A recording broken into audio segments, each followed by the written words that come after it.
তো হ্যাঁ, তোমরা কি দেখতে পারতেছো যে আমি এখন আমার গ্রামে চলে এসেছি। হ্যাঁ, अच्छा। তো একটু খুশিও আমি, কারণ তোমাদেরকে আমি আগেও বলেছি যে অনেকদিন ধরে আমি আমার বোনকে মিস করতেছি। তো আজকে থেকে একটু সঙ্গ পাবো তার, যেহেতু যে কয়দিন বাসায় আছি। আম্মু মূলত বাসার যে কাজগুলো সেগুলা করতেছে, আর আমাকে মূলত আমি এখানে হাঁসের বাচ্চা যেগুলো আছে সেগুলোর পাহারা দিচ্ছি। আমি যে এতদিনে বাইরে ছিলাম, তো আমার মূলত পছন্দের গাছ লেবু গাছ, তো আমি একটু লেবু গাছ নিয়ে ভাবছিলাম যে আমি যে বাসায় এতগুলো লেবু রেখে আসছি, তো ওগুলো আদৌ আছেই কিনা। কেন আবার আসে দেখি যে সব লেবুই প্রায় আছে। হাঁসের বাচ্চাগুলো একদম বিরক্ত করে ছাড়ে দিচ্ছে আমাকে। তো এই যে দেখো, মাছ ধরার জন্য কি বানাইছে আব্বু, এটাকে বলে জোলঙ্গা। আমি যে এতদিন ছিলাম না, আমাকে মিস করছিস? হ্যাঁ, সত্যি না মিথ্যা? সত্যি করে বল, আমাকে মিস করছিলি? তো আমারও অবশ্য ভালো লাগতেছে যে আজকে অনেকদিন পর ওর সাথে আমি আবার হলাম। হ্যালো এভরিওয়ান, আসসালামু আলাইকুম, welcome back to my channel. আমি হৃদয়। তো কেমন আছো তোমরা সবাই? তো হ্যাঁ, তোমরা কি দেখতে পারতেছো যে আমি এখন আমার গ্রামে চলে এসেছি। হ্যাঁ, তো আমার পরীক্ষা শেষ বলতে গেলে। আমার কলেজে যে ইন কোর্স পরীক্ষা ছিল, আমার থার্ড ইয়ারের ফার্স্ট ইন কোর্স, তো সেটা অলরেডি শেষ। তো কালকে শেষ হয়েছে। আমি কালকেই আমাদের 12টা 11:30টায় যেহেতু স্টার্ট হয় এক্সাম, এবং আমাদের 40 মিনিট পরীক্ষা হয় তোমার। তো তোমার 12টা 10-ই আমাদের শেষ হয়ে গেছিল। তো কালকেই আমি মূলত বাসায় আসছি। আস্তে আস্তে আমার প্রায় 7টা বেজে গেছে। তো এখন আমি বাসায়।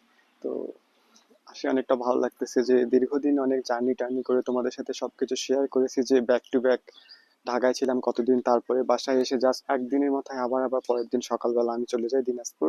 কেননা সেখানে আমাকে আবার ইনকোর্স এক্সাম অ্যাটেন্ড করতে হতো। তো অবশেষে কালকে রাতে বাসায় আসছি।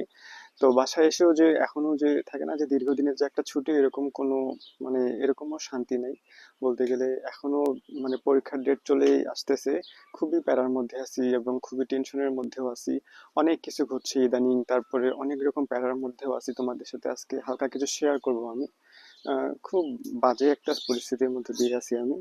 আমার বললাম না তোমাদেরকে যে আমার এমনি একাডেমিক পরীক্ষা হয়তো ফার্স্ট ইন কোর্স শেষ, তো আমাদের আবার সেকেন্ড ইন কোর্সের ডেটও অলরেডি দিয়ে দিছে। জানো যে অন্যান্য ডিপার্টমেন্টের আবার তোমার মনে করো যে ব্যাক টু ব্যাক একদিনে দুইটা করে ইন কোর্স নিচ্ছে, first in course second in course দুটোই একসাথে নিচ্ছে। তো ওদের মূলত যে কয়টা সাবজেক্ট, তো একদিনে দুটো করে হলে ওদের মূলত আর সেকেন্ড ইন কোর্স দেওয়ার কোনো ঝামেলা পোহাতে হয় না। কিন্তু আমাদের ডিপার্টমেন্টটা একটু বেশি একটু টেরা। আমাদের যে ডিপার্টমেন্ট হেড বলতে গেলে, যদিও এরকম বলা উচিত না, তাও বলতেছি নিজের আক্ষেপ থেকে। কেননা মনে করো আমাদের এক্সাম জাস্ট কালকে শেষ হয়েছে, এখন আবার আমাদের অলরেডি আবার আমাদের সেকেন্ড ইন কোর্সের ডেটও দিয়ে দিছে, তাও আবার তোমার সামনের মাসের আহ 19 তারিখ থেকে নাকি দুপুর 2টা থেকে নাকি আমাদের সেকেন্ড ইন কোর্স নেবে। তো এমনিতে তো বাসার বর্তমানে যে পরিস্থিতি তোমরা হালকা হালকা হয়তো জানো, যে এমনিতে অনেক রকম প্যারার মধ্যে আছে, তার উপর আবার এসব পরীক্ষার ঝামেলা, আবার ফ্যামিলিতেও ক্রাইসিস যাচ্ছে, মানে কি যে একটা প্যারার মধ্যে আছে আমি তোমাদেরকে বোঝাতে পারবো না। এবং আরো বিভিন্ন রকম বিষয় ঘটেছে আমাদের ফ্যামিলির সাথে এবং আমার সাথে, সেটাও তোমাদেরকে হয়তো হালকা হালকা বলবো আজকে আমি। তো কালকে মূলত আমাদের পরীক্ষা শেষ হয়েছে কবে জানো? সো কালকে তো আমাদের পরীক্ষা শেষ হয়েছে মূলত হচ্ছে 23শে জুন শেষ হয়েছে। তো সামনের মাসের 19 তারিখ থেকে মনে হয়, 19 কি 20 তারিখ থেকে মনে হয় তোমাদের আমাদের সেকেন্ড ইন কোর্স স্টার্ট। তো জাস্ট খালি কতদিনের 25-26 দিনের মতো একটা ব্রেক পাচ্ছি মূলত। তাও আবার আমাদেরকে, তোমাদেরকে আমি এর আগের ব্লগে হয়তো শেয়ার করেছি যে ফার্স্ট ইন কোর্সের সময় আমরা কলেজের রেগুলার অ্যাটেন্ডেন্স ছিলাম না, বিধায় আমাদেরকে আবার একটা মুসলেকা একটা অঙ্গীকারনামা নিচ্ছে যে যদি আমরা ফার্স্ট ইন কোর্সের পর আমাদের আবার আজকে থেকে কলেজে নাকি ক্লাস স্টার্ট হয়েছে। বিভিন্ন গ্রুপে দেখলাম আমাদের যে বাকি ফ্রেন্ডগুলো তারা আপডেট দিয়েছে। তো সেখানে যদি আমরা নাকি ফার্স্ট ইন কোর্সের পর ক্লাস না করি, তো তাহলে নাকি আমাদের সেকেন্ড ইন কোর্সে অ্যাটেন্ড করতে দিবে না। তো সেটা টেনশন না হয় বাদে দিলাম, কেননা প্রতিবারই এরকম বলে কিন্তু অথচ এক্সামে বসতেও দেয়, তো এই জন্য ওই প্যারাটা নিচ্ছি না। তো আমার আবার কি হয়েছে জানো, আমার আবার মনে করো কালকে আমি বাসায় আসছি 23 তারিখ, আজকে 24 তারিখ, 24শে জুন। তো আমার আবার 29 তারিখে একটা ঢাকায় পরীক্ষা আছে, যুব উন্নয়ন অধিদপ্তর। 29 তারিখে একটা আছে, এবং আবার 3 জুলাই একটা পরীক্ষা আছে। আমি আরেকটা অ্যাপ্লাই করেছিলাম বিপিএস, বাংলাদেশ সরকারি কর্ম কমিশনের, সেটা। তো সেই পরীক্ষাটাও আছে 3 তারিখ। তো এখন আবার এমনও মানে বাসায় এসে, এমনি তো তোমরা জানো যে আমার আব্বুরও চাকরি চলে গেছে। তো বাসায় এখন একটু খারাপ পরিস্থিতি। তোমরা আগে হয়তো তোমাদের সাথে আমি অনেকবার শেয়ার করেছি, তাই না? তো আমি তোমাদেরকে একটা বিষয় বলি নাই, আমার আব্বু আবার মানে ঢাকায় গেছে তোমার চাকরি খোঁজার জন্য। তো যদিও আমার আব্বুর এখন একটু বয়স হয়েছে, মূলত আমার আব্বুর বয়স কত 40+ হবে, তাও থাকে না যে বরাবরই বাসায় থাকে। আর আব্বু কোনোদিনও ঢাকা শহরে মূলত গেছিল অনেক আগে, না হলেও কত 15-20 বছর আগে আব্বু ঢাকায় একবার চাকরি করছিল, কিন্তু তারপরে এসে বাসায় এদিকেই চাকরি করে। তো মূলত এতদিন ধরে বাসায় থেকে ফ্যামিলির সাথে থাকে, এবং বাসায় যেখানে চাকরি করতে গার্মেন্টে সেটা বাসার কাছেই তো থাকে না যে। আর আমরা যেহেতু আমি নিজেও এত শহরে বাইরে থাকার পরেও আমি এখনো অবধি তোমার শহরে থাকতে পারি না। গ্রাম ছাড়া আমার নিজের বাড়ি ছাড়া, তো সেখানে আমার আব্বুর ক্ষেত্রে আরো কতটা কষ্টকর হবে সেটা বুঝতেই তো পারতেছো। তো আমার আব্বু তোমার চলে গেছে ঢাকায়। আজকে কত 3-4 দিন হলো। আমি এমনি জাস্ট জানছিলাম, কিন্তু কালকে বাসায় এসে দেখে তো একদম অবস্থাই খারাপ আমার। আমার আম্মু আবার মনে করো বাসায় একাই, আমার ভাই ওরও আবার সামনের মাসের 1 তারিখ থেকে এইচএসসি এক্সাম, ইন্টারমিডিয়েট। তো আমার আম্মুকে এখন পুরো সংসার সামলাতে হচ্ছে। তোমরা হয়তো জানো না যে বাসায় কিরকম একটা পরিস্থিতি আছে। সো এই যে আমাদের যে গরু ছাগল আছে, এগুলো আমার আব্বু আগে দেখাশোনা করতো, বের করা থেকে শুরু করে খাওয়া দাওয়া। আর আমি বাসায় আসছি, আমি আসার পরেও মনে করো গরু টরু এখনো অব্দি আমি নাড়তে পারি না, আমি কোনোদিনও নাড়িনি, আমাকে শেখায় নাই। তো সবকিছু দায়িত্ব এখন মূলত আমার আম্মুর উপর। আমার আম্মুর উপর এখন খুবই চাপ যাচ্ছে সংসারের সমস্ত, একদম রান্না বান্না থেকে শুরু করে আরো গরু ছাগল হাঁস মুরগি, আমাদের আরো অনেক কিছু আছে, তোমরা হয়তো জানো, তোমাদেরকে শেয়ার করেছি। তো আমি তো জাস্ট কালকে আসলাম, আর আমার আব্বু মূলত আজকে 3-4 দিন হচ্ছে ঢাকায় যাবার। তো এই 3-4 দিন তো আমার আম্মু একদম খাওয়ার যে সময় সেটাও পাচ্ছে না। আমি বুঝতে পারতেছি যে আমার আম্মুর উপর দিয়ে খুবই বাজে সময় যাচ্ছে। তো আমিও মূলত এখন কি করতেছি জানো, তোমাদেরকে দেখাই। দাঁড়াও, এটা পরে বলি, তার আগে আরেকটা কিছু বলার আছে আমার। তো আমার আব্বু যে ঢাকায় গেছে থাকে না যে চাকরি করার জন্য, অবশ্যই কারণ আমাকে এখন মূলত আমিও এখন এমন একটা পরিস্থিতির মধ্যে দাঁড়ায় আছি তোমার। আহ, বলতে গেলে সামনের মাসে যেহেতু আমার 19 তারিখ থেকে আবার সেকেন্ড ইন কোর্স এক্সাম, আমাদের ফাইনাল এক্সাম খুব 2-3 মাসের মধ্যে নাকি ডেট দিয়ে দিবে এরকম শুনলাম। তার উপর আবার আমার বিভিন্ন রকম চাকরির যে পরীক্ষাগুলো চলতেছে, তো সেগুলো নিয়েও আমি ব্যস্ত। তো এখন অব্দি আমার পক্ষে মনে করো কোনো চাকরিতেও তোমার ঢোকা সম্ভব না। আমি বলেছিলাম আব্বুকে, কিন্তু আব্বুই একটু আমাকে বকা দিছিল যে যেহেতু তুই থার্ড ইয়ারে অলরেডি উঠে গেছিস, আর কয়টা বছর, যেহেতু আর 1.5 বছর হলে আমার পড়াশোনা শেষ, তারপরে আমি অনায়াসে অনার্স পাস করে কোনো না কোনো একটা প্রাইভেট জব হলেও ঢুকতে পারবো। কিন্তু মাঝপথে এসে যে ছাড়বো এরকম কি কোনো উপায় আছে? তাহলে আমি এত দূর কেন আসলাম, তাই না? बात तो सही है। তাহলে আমি ইন্টার পাস করে কোনো একটা জবই ঢুকতাম, যদি আমি মাঝপথে এসে এরকম পড়াশোনা ড্রপ আউট হই, থাকে না। তো এই জন্য এত কিছু ভাবার পরে আমার আব্বুই মূলত ডিসাইড করে যে আব্বুই ঢাকায় গিয়ে গার্মেন্টসে চাকরি করবে। কিন্তু ঢাকায় গার্মেন্টসে চাকরি করতে গিয়ে এখন থাকে না যে বর্তমানে আমাদের দেশের যে পরিস্থিতি এখন, আমাদের এদিকে তো একটা গার্মেন্টসের চাকরি বর্তমানে পাওয়াও তো তোমার মনে করো যে সরকারি চাকরির মতো হয়ে গেছে। আমার এক বড় ভাই, ও আজকে বিগত 3-4 মাস ধরে চাকরি ট্রাই করতেছে, ও অথচ ইন্টার পাস।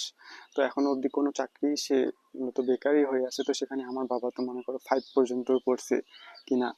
তো সেখানে আমার বাবার আবার বয়সও হয়ে গেছে। তো আমার আব্বু ঢাকায় গেছে চাকরি করতে। তো আমার আব্বু মূলত একজনের রেফারেন্সে গেছে। আমার আব্বু যে অফিসে আগে চাকরি করতো সেই অফিসে আগে অফিসার ওকেও বাড়ি করে দিছে। তো উনি মূলত ঢাকায় গিয়ে যে কোম্পানিতে চাকরি করছে সেখানে আব্বুকে যাইতে বলছে, এবং আব্বু আরো অন্যান্য কোম্পানিতে ট্রাই করছে।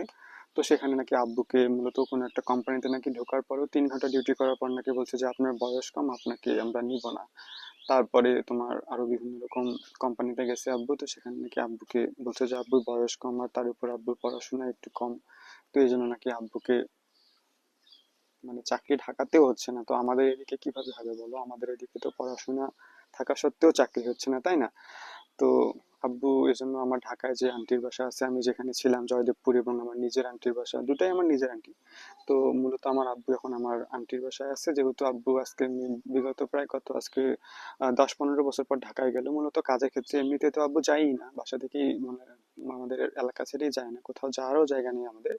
তো যেহেতু গেছে, তো আব্বু আমরাই আর কি বললাম যে আব্বু যেহেতু গেছে, আব্বু মূলত বাসায় আসতে চাচ্ছে, কেননা বাসার অবস্থা এরকম, গরু ছাগল হাঁস মুরগি। আর এখন আবার আমাদের এদিকে মূলত আমরা যেহেতু টুকটাক চাষাবাদও করি, তো আমাদের এদিকে এখন তো তোমার সকাল থেকে মূলত ধান যে আমরা চাষ করি, তো ধান চাষ করার অলরেডি মনে করো তোমার মানে গাড়ি দিয়ে একদম আমাদের এদিকে গাডার বলি আমরা, ধান চাষ করার যে গাড়ি, সেগুলো একদম আমাদের জমি চাষ করা হচ্ছে সকাল থেকে। যেহেতু এখন একটু বর্ষাকাল, বৃষ্টিও হচ্ছে, তো এই সময় মূলত সবাই বীজ টিজ লাগাইছে ধানের। এখন মূলত আমাদের ধান যে আমরা লাগাবো ধানের চারা, তো সেই সময়। তো এখন আব্বু তাড়াতাড়ি আসতে যাচ্ছে, যে বলতেছে যে যেহেতু চাকরিও হলো না, তো বাসায় গিয়ে মূলত যেটুকু জমি হয়েছে সেটুকু চাষ করে, না হলে সেটাও পরবর্তীতে লেট হয়ে যাবে আমাদের ধান লাগানোর। তো পরবর্তীতে আমরাও যে একটা চাষাবাদ করি সেটা আমাদের সিরিয়ালি মেনটেন করা হবে না। তো এই জন্য আব্বু বাসায় আসতে চাচ্ছে। তো আমরাই বলতেছে যে আব্বু যেহেতু এতদিন পরে তুমি ঢাকায় গেলে, আর আব্বু যেহেতু কোথাও থাকে না, যে বাসায় আজকে প্রায় 4-5 মাস ধরে বাসায় আছে। সো আব্বু বাসায় সারাদিন কোনো না টুকটাক কাজ করতেছে। তো সময় কাটতেছে না, তো ভাবলাম যে এই সুযোগে আব্বু কোথায় গিয়ে রেস্ট নেক এবং একটু মাইন্ডটা ফ্রেশ করে আসুক, তারপরে বাসায় এসে তো আর মূলত কোথায় যাওয়ার কোনো সময়ই পাবে না, তাই না?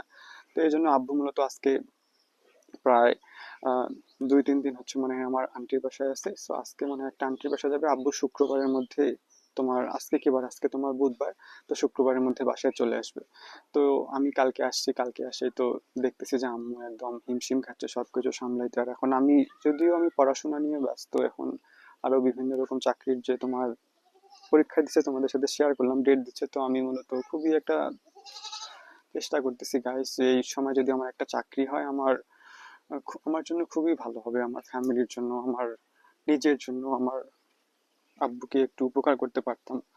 তো বর্তমানে যে চাকরির অবস্থা তোমাদের সাথে আমি কি বলি, মনটা আমার খুবই খারাপ, খুবই খারাপ বলতে আমি একটু হালকা একটু ডিপ্রেশনের মধ্যে আছি বলতে গেলে। কেন? আমি তোমাদেরকে বলছিলাম না যে এর আগের বারেও আমি বলেছি এবং আমি নিজেও তোমাদের সাথে অনেকবার শেয়ার করেছি যে 19 তারিখে আমার একটা পরীক্ষা ছিল হচ্ছে দিনাজপুর ট্যাক্স কর অঞ্চলের পরীক্ষা। তো আমি মূলত একাডেমিক পড়াশোনা বাদ দিয়ে তোমাদের সাথে শেয়ারও করেছি যে আমি ওই চাকরির প্রিপারেশনটা নিচ্ছিলাম, খুবই পড়েছি গাইস, সকাল দুপুর সন্ধ্যা খুবই কষ্ট করেছি আমি ওই চাকরিটার জন্য। এবং পরীক্ষা যে ভালো দিইনি এমন না, পরীক্ষাও খুব ভালো দিয়েছি। তো আমি খুব আশাবাদী ছিলাম যে এবার হয়তো আমি চাকরিটা মানে পরীক্ষায় টিকবো, কেননা এর আগের বার যখন আমি পরিকল্পনা বিভাগে যে চাকরিটা দিয়েছিলাম, তো সেখানে মূলত মূলত মানে আশা না আশা থাকা সত্ত্বেও সেখানে আমি টিকে গেছিলাম। কিন্তু এই পরীক্ষাটা দিয়ে আমি খুব আশাবাদী ছিলাম যে পরীক্ষা যেহেতু ভালো হয়েছে, সো হয়তো আমার হয়ে যাবে। কিন্তু আনফরচুনেটলি মূলত পরের দিনই রেজাল্ট দিয়ে দেয়।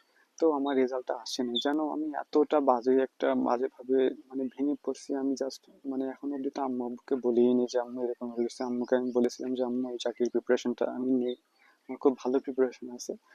তো ওই দিন তো মনে করো সারা রাত ঘুমাইতে পারি নাই, একদম হতাশায় টেনশনে। তারপরে তোমার বিভিন্ন রকম চিন্তা ছিল যে এটাই আমার লাস্ট অপশন ছিল, যেহেতু থাকে না যে এরপরে একাডেমি নিয়েও আমি ব্যস্ত হয়ে পড়বো। আম্মু এদিকে বাড়ির কাজ করতেছে আর আমাকে মূলত, তোমরা দেখেছো হয়তো আগেই যে আমি হাঁসের বাচ্চাগুলো একটু ভালোভাবে দেখাশোনা করি, যেহেতু আমার বোন জাস্ট মানে স্কুল থেকে আসে, ও জাস্ট কাপড় টাপড় রেডি করে একটু খাওয়া দাওয়া করে তারপরে আমার সাথে সে জয়েন হবে।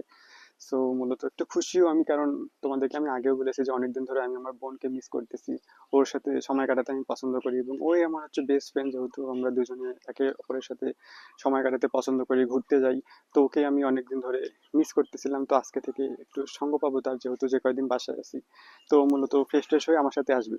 তো আমার আম্মু মূলত বাসার যে কাজগুলো সেগুলা করতেছে আর আমাকে মূলত, আমি এখানে হাঁসের বাচ্চা যেগুলো আছে সেগুলোর পাহারা দিচ্ছি।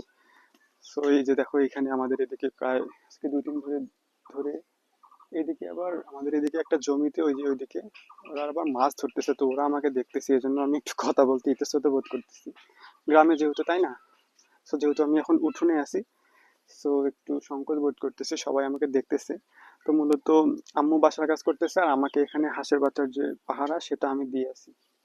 সো এখানে আমি ভিডিও করতেছি এবং তোমাদের সাথে শেয়ারও করতেছি এবং হাঁসের বাচ্চাও দেখতেছি, কিন্তু এই যে বড় বড় হাঁসগুলো আছে না, এই ছোট ছোট বাচ্চাগুলোকে মানে তাড়া করতেছে এবং এরা চেঁচাচ্ছে, তো এই জন্য আমি তোমাদের সাথে শেয়ারও করতেছি এবং ওদেরকেও দেখতেছি। সো ওরা না আবার মিস হয়ে যায়, কেননা এই হাঁসের বাচ্চাগুলো অনেক দামি আমাদের এদিকে, এদের প্রায় মানে আজকে মূলত ফুটবে, কালকে থেকে এদের দাম প্রায় 100 টাকার উপরে। তো একটু দামি হাঁস, এরা একদম যদি বড় করে বিক্রি করি তাহলে তো মূলত 2000+ অব্দি বিক্রি হয় এই হাঁসগুলো, জানো? তো এই জন্য একটু দেখাশোনা করতেছি। তো চলো তোমাদেরকে একটু হাঁসের বাচ্চাগুলো দেখাই। এই যে আমার হাঁসের বাচ্চা যেগুলোকে আমি পাহারা দিচ্ছি,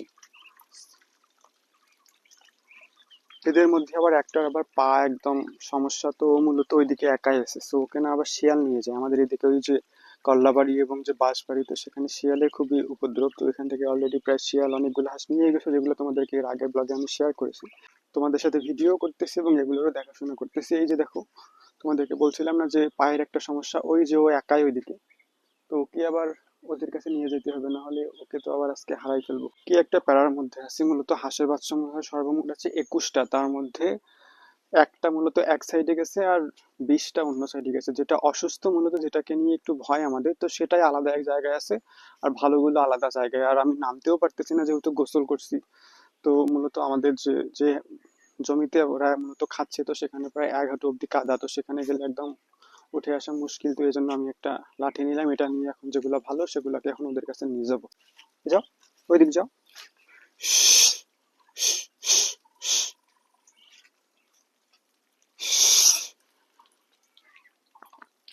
সো বাচ্চাগুলোকে এখন আমি ওই বাচ্চাগুলোর ওইদিকে নিয়ে যাব। চলো।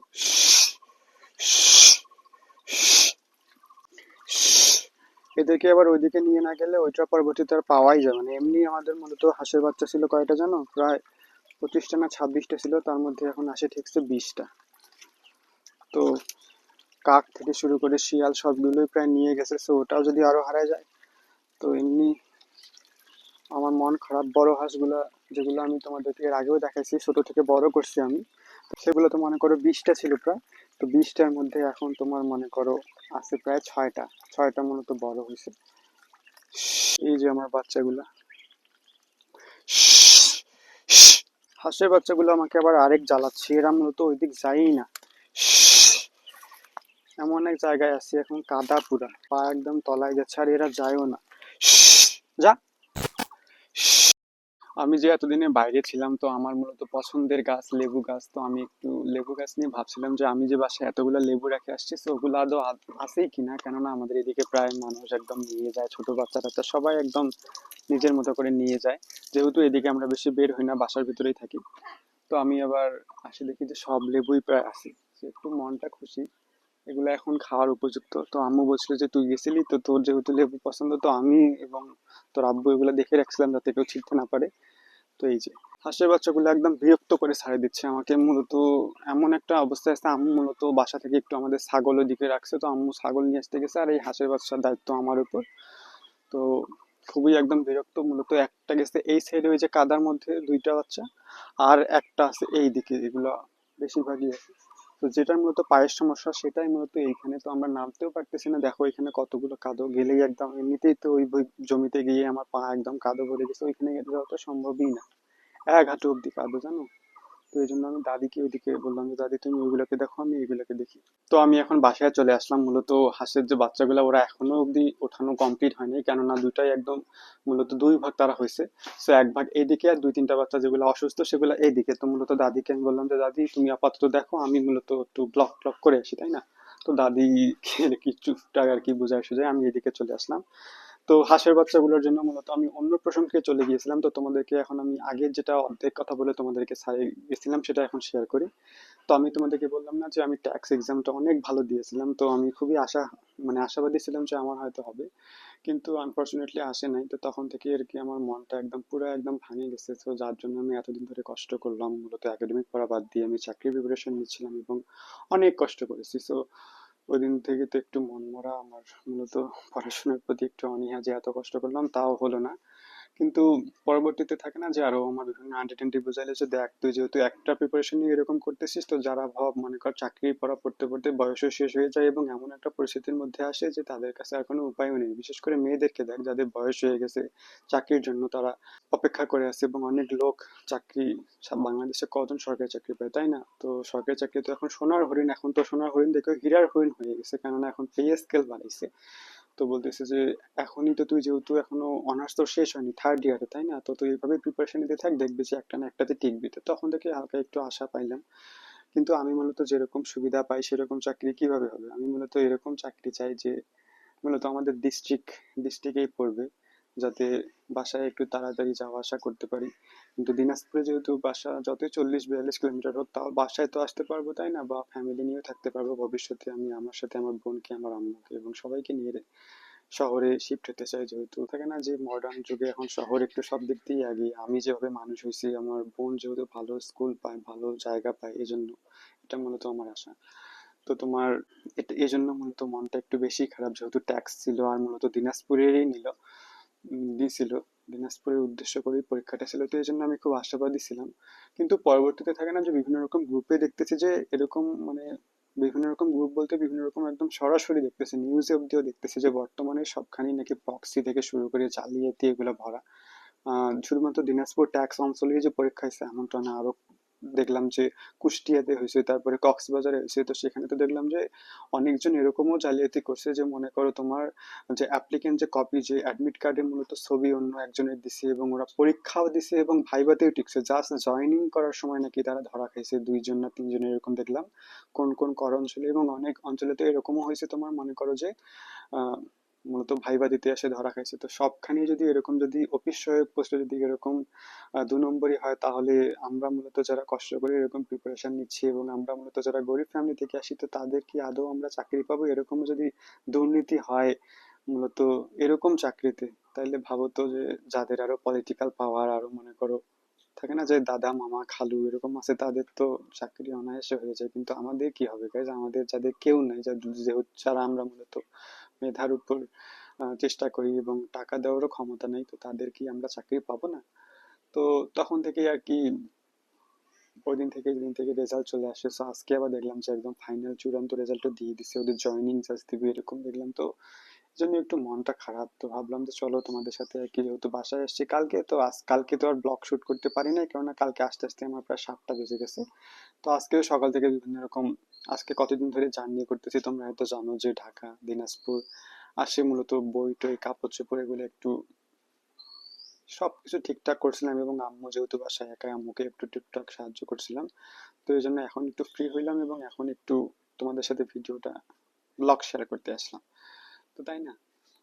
তো এই যে আমার বোন তোমার আমার সাথেই আছে অবশ্য, তো এই যে ও খাচ্ছে ভাত। তো আজকে অনেকদিন পর দেখা, তো খাওয়া শেষ করুক, তারপরে ও আমাদের সাথে জয়েন হবে। এখন তোমাদেরকে অন্য একটা জিনিস দেখাবো। আমার আব্বু আবার এই কয়েকদিন বাসায় ছিল না, বললাম যে আমি যে কয়েকদিন ঢাকায় ছিলাম প্রায় 7 দিন এবং দিনাজপুরে ছিলাম প্রায় কত 6-7 দিন, প্রায় 15 দিন বাসায় ছিলাম না। তো আমার আব্বু আবার অনেকগুলো জিনিস বানাইছে। আমার আব্বু যদিও একটু পড়াশোনা একটু কম করছে, কিন্তু আমার আব্বু এমনিতেও যে বাহ্যিক যে যেগুলো জিনিস সবকিছুই প্রায় পারে, একদম ঘর গাঁথা থেকে শুরু করে বিভিন্ন রকম বাঁশের জিনিস তৈরি সবকিছুই প্রায় একদম মেকার ছিল, এবং আমার আব্বু সব দিক দিয়ে পারদর্শী। তো আমার আব্বু আবার দেখো এমনি আমাদের, যেহেতু এখন বর্ষাকাল, তো আমাদের মাছ আর কিনতে হয় না। আমার আব্বুই অনেকগুলা ভোরং বলে আমাদের এদিকে, তারপরে জলঙ্গা বলে, এগুলো আমার আব্বু নিজেই বানায়, এবং আমরা প্রতিদিন প্রায় 3 টাইমে প্রায় মাছ পাই, জানো, অনেকগুলা করে মাছ পাই। তো ভোরং তো আমাদের প্রায় আছেই 3-4টা। তো আমার আব্বু আবার নতুন করে আরো কত কিছু বানাইছে, তো চলো তোমাদেরকে একটু দেখাই। তো এই যে দেখো মাছ ধরার জন্য কি বানাইছে আব্বু, এটাকে বলে জলঙ্গা। শুধু একটা না, অনেকগুলা বানিয়েছে। তো চলো তোমাদেরকে দেখ। এখন যেহেতু প্রায় 5:30 বাজতেছে, তো তো এই জন্য একটু অন্ধকার, তো একটু অন্ধকারে একটু ভালোভাবে দেখা যাচ্ছে না, তাও তোমরা একটু দেখো। এই যে দেখো কতগুলা আব্বু মাছ ধরার জলঙ্গা বানাইছে, দেখো প্রায় এখানে কয়টার মতো আছে, 10টা না 11টা আছে, দেখছো? আব্বু এই কয়েকদিনই এতগুলা বানাইছে। এই যে একটা, এখানে মূলত অনেকগুলা করে মাছ পড়ে আমাদের এখানে নদীতে, বা যখন পানি দোলায় আমাদের যে জমিতে লাগায় থাকে, তো সেখানে এগুলো বসায় অনেকগুলা করে মাছ আব্বু। বর্ষাকালে মূলত আমাদের বাসায় মাছে মাছ হয়, আর আমার ক্ষেত্রে একটু দুর্ভাগ্য, এই মাছ হওয়ার সময় আমার জন্য একটু ক্ষতিকর, আমার জন্য একটু খারাপ, কেননা আমি ছোটবেলা থেকেই কোনো মাছ খাই না। তো যেদিন করে মূলত বাসায় মাছ রান্না হয়, তো ওই দিন থেকেই তো আমার একটু, আমাকে স্যাক্রিফাইস করতে হয়, আমার জন্য একটু খারাপ বাজে টাজে তরকারি থাকে, যেহেতু ওরা মাছ খাচ্ছে, আমাকে কি প্রতিদিনই, যেহেতু মাছ তো আর কিনতে হচ্ছে না, যেহেতু ওগুলা আমাদের আব্বু বানানো জিনিস থেকেই পাচ্ছে, তো ওরা মূলত 3 টাইমে মনে করো মাছ খায়, আর আমাকে বিভিন্ন রকম আলু সবজি টবজি এগুলো দিয়ে খাইতে হয়। তো এই জন্য মাছ হলে আমার জন্য একটু সমস্যা হয়। তো এগুলো আবার বিক্রি করলে অনেক টাকা পাওয়া যায়, তো দেখি যে এগুলো আব্বু বিক্রি করে কিনা। আব্বু আগে বাসায় আসুক তারপর। আমার বোনের তখন থেকে ভাত খাওয়াই শেষ হচ্ছে না। তো চলো ওর সাথে তোমাকে এখন এর সাথে পরিচয় করে দিই। তো ওর সাথে মূলত আজকে অনেকদিন পর আমার দেখা হলো। কালকে আমি আসছি, কালকে 7টায় আসছি, তো আসে দেখি যে ও মূলত অনেক টায়ার্ড ছিল কালকে, যেহেতু তো দেখি পরীক্ষা চলতেছে, মূলত ওদের অর্ধসাময়িক পরীক্ষা চলতেছে, ওদের উপরে ক্লাস, তো তো ওদের একটু পড়াশোনার চাপ, মানে ওদের থেকে যারা বড়, ও ক্লাস 4-এ পড়ে, সো যাদের এবার মনে করো 6-7, তাদের অর্ধবার্ষিক চলতেছে, তো ওদেরও সামনে পরীক্ষা, তো এই জন্য ওদের একটু চাপ দিচ্ছে। তো আমি কালকে 7টা 7:30টায় আসছি, আমিও এমন টায়ার্ড ছিলাম, আমিও জাস্ট খায় টায়ে মনে করে একটু টিয়ে নিয়ে ঘুমায় গেছি, আর ও মূলত ঘুমায় গেছে। তো কালকে ওর সাথে আমি বেশিক্ষণ কথা বলতে পারিনি, আর ও মূলত যেহেতু ওর স্কুল প্রায় 9টার সময়, তো বাসা থেকে 8টায় বের হয়, তো আমার উঠতে মূলত ওর সাথে আমার কথা বলাই হয়নি। তো এই জন্য আজকে এখনো জাস্ট ওই স্কুল থেকে আসলো 4:30টার দিক। তো ও জাস্ট ওর যে স্কুল ড্রেস এগুলো খোলা এখন জাস্ট খাইতে বসছে। তো এই যে ও, তো আমি যে এতদিন ছিলাম না, আমাকে মিস করছিস? হ্যাঁ, সত্যি না মিথ্যা? তো আমি তো ওর জন্য কি কি আনছি, বেশি কিছু আনি নাই। তো ও হয়তো জানে না যে আমি দিনাজপুর বাণিজ্য মেলায় গেছিলাম, জানি ওইখানে শেষ ছিল প্রায়, তো ওইখানে আমি তোর জন্য একটা ক্লিপ নিয়ে আসছি, আর কালকে তো চকলেট নিয়েই আসছি। দেখছি চকলেট, তো চকলেট কালকে নিয়ে আসছি। তো কালকে চকলেট মূলত আমার, যে দিনাজপুরে আমি যাদের বাসায় ছিলাম, তো আমার ওই আঙ্কেল মূলত মালয়েশিয়ায় থেকে, তো ওই আঙ্কেল আবার ওনার কোন কলিগ নাকি বাংলাদেশে আসছে, তো ওনার দ্বারাই তোমার আঙ্কেল কিছু জিনিস ওনার, আমার আন্টিকে এবং আমার যে খালাতো বোন এসে আছে ওকে কিছু পাঠাই দিছে। তো কালকে আমিও আসছি, আবার কালকে ওদের পার্সেলে চলে আসছে, তো এই জন্য আন্টি আবার আমাকে আর ওকে কিছু চকলেট দিছে, তো এগুলা ওকে আমি আনি দিছি, মালয়েশিয়ান চকলেট। আর এই সময় মূলত আমাদের ফ্যামিলির উপর একটু ক্রাইসিস যাচ্ছে, তোমরা জানো তো। মূলত বাণিজ্য মেলা আলাদাভাবে যাওয়ার কোনো প্ল্যান ছিল না আমার, তো তখন আর কি হয়ে যায়। তো তোমরা হয়তো ব্লগটাতে দেখেছো অলরেডি। তো এজন্য বেশি কিছু নেই। আর আমার কাছেও তখন মূলত টাকা শর্ট ছিল, আমার আব্বুর হাতেও টাকা ছিল না, তো ভাবছিলাম যে যদি না আমি ওর জন্য বেশি কিছু নিই, তো তাহলে আবার বাসায় আসার যে টাকা সেটা যেন না থাকে। তো এজন্য আমি জাস্ট ওর জন্য হালকা একটা ক্লিপ নিছি। তো তোমরা হয়তো দেখেছো অলরেডি ব্লগে। তো জন্য একটা ক্লিপ কিনছি আমি। আরো অন্যান্য জিনিস কিনতে চাইলাম, কিন্তু খুবই দাম ছিল, অনেক চড়া দাম ছিল, আর যেহেতু শেষ ছিল, তো এই বেশি কিছু কিনি নাই। তো এই যে, তো এখন আমাদের একটু বাসায়, এই জন্য বাসায় থাকতে হচ্ছে আমাদের, যেহেতু আব্বু নাই, আম্মু আর আমি জাস্ট একাই, আমার বোন ছোট, ও তো ওর মতো বের হয়। তো আম্মু মূলত এখন একটু আমাদের উঠোনের ওইদিকে দাদির সাথে একটু হাঁসের বাচ্চাগুলো ওঠাচ্ছে, আর আমি তোমাদের সাথে ব্লগটা শেষ করতে আসলাম। আম্মুকে এমনি মিথ্যা বলছে যে আম্মু আমি একটু আসতেছি, আম্মু জানে না যে আমি ব্লগ করতে আসছি। তো মাঝে মাঝে একটু ভালো কিছুর জন্য একটু মিথ্যা বলতে হয়, তাই না? তো অনেকদিন পর আমার বোনের সাথে দেখা হলো। তো আজকে আমরা অনেকক্ষণ সময় কাটাবো, অনেক কিছু শেয়ার করবো, এই কয়েকদিন আমাদের এদিকে কি হয়েছে না হয়েছে, ও মূলত আমাকে সবকিছু আপডেট দেয়। কালকে অবশ্য বেশি কিছু কথা হয়নি আমাদের, জাস্ট একটু হালকা একটু হাই হ্যালো হয়েছে ওর সাথে। কেননা বললাম তো কালকে আমরা দুজনেই টায়ার্ড ছিলাম এবং ও ওর পড়াশোনা নিয়ে ব্যস্ত ছিল। তো আজকে এখন ব্লগটা শেষ করার পর আর কি, এই কয়েকদিন আমাদের পাড়ায় কি হয়েছে না হয়েছে, ওর স্কুলে কি হয়েছে, এগুলো গল্প করবো, যেহেতু আমরা দুজনে দুজনের সাথে গল্প করতে অনেক ভালোবাসি এবং সময় কাটাই, যেহেতু আমিও কোথাও যাই না, পড়াশোনা নিয়ে থাকি, ও মূলত সন্ধ্যা হলে ওর পড়াশোনা নিয়ে ব্যস্ত থাকে। প্রাইভেট স্কুলে পড়ে ও, ওর অনেক চাপ। আমারও চাপ, আমারও যেহেতু সামনে আবার কোর্স এক্সাম তোমাদেরকে শেয়ার করলাম, এবং আরো দুই একটা এক্সামের ডেট দিছে, সো জানি না যে আদৌ আমার যাওয়া হবে কিনা, কেননা আব্বু এখনো ঢাকায় আছে।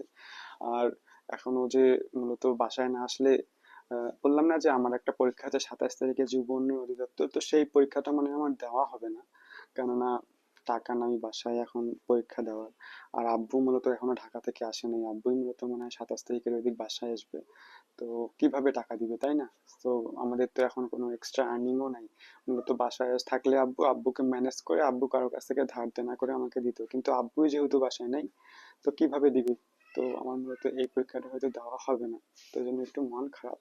মন খারাপ বলতেও না, মূলত যুব উন্নয়নের যে পরীক্ষাটা আমাদের হবে সেটা মূলত এমসিকিউ অনুযায়ী হবে, আর আমার মূলত প্রিপারেশন আছে রিটেন, যেহেতু ট্যাক্স আমাদের যে পরীক্ষাটা হয়েছে সেটাও তোমার রিটেন এক্সামই হয়েছে।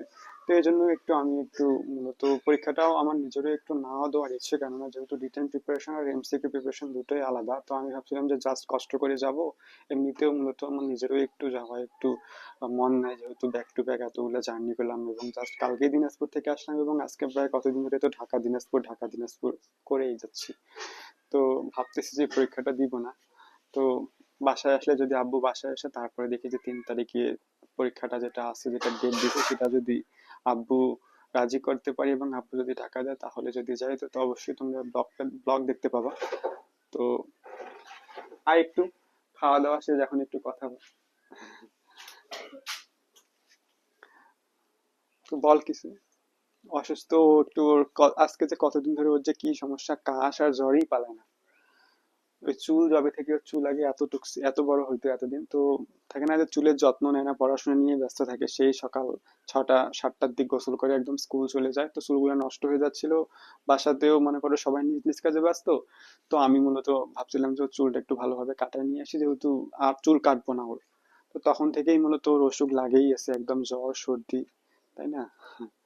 তো সত্যি করে বল, আমাকে মিস করছিলি? মিস তো করবেই। তো আমারও অবশ্য ভালো লাগতেছে যে আজকে অনেকদিন পর ওর সাথে আমি আবার হলাম, যেহেতু আমরা দুজনে একসাথে ভিডিও করি। আর আমার হয়তো তোমরা এর আগের যে ব্লগ গুলো দেখেছো সেগুলোতেও মিসিং ছিল। তো আমাকেও খারাপ লাগতেছিল, তো তুই দিয়ে দেখ তো হাসির বাচ্চাগুলা, একটু দেখ, আমি যাচ্ছি একটু পর। তো আমি তোমাদের সাথে গল্প করি, ওকে মূলত ওইদিকে পাঠালাম আম্মুকে একটু হেল্প করতে। তো এই তো আজকে ভালো লাগতেছে, আমার বোন আমার বেস্ট ফ্রেন্ড, তো ওর সাথে এখন আমি আবারও দেখা হলো। তো মূলত আমার মা আমার মায়ের সাথে আমি বেশি ফ্রি, এবং মায়ের পর আমার যদি কেউ ক্লোজ হয় সেটা হচ্ছে আমার বোন। তো আজকে অনেকদিন পর ওর সাথে দেখা হইলো, সময় কাটালাম, কথা বললাম। তারপরে কথা বলবো এখনো, যে আসলে স্কুল থেকে আসলো, এখন ফ্রেশ হলে এখন আমরা মূলত কোথাও যাব না। ও আর আমি এখন মূলত আমাদের যে বাসার যে বাকি যে কাজগুলো আছে, টুকটাক ছাগল নিয়ে আসা, কবুতরকে খাবার দেওয়া, হাঁসের বাচ্চাকে নিয়ে আসা, তো এগুলো এখন আমরা দুই ভাই বোন মিলেই করি।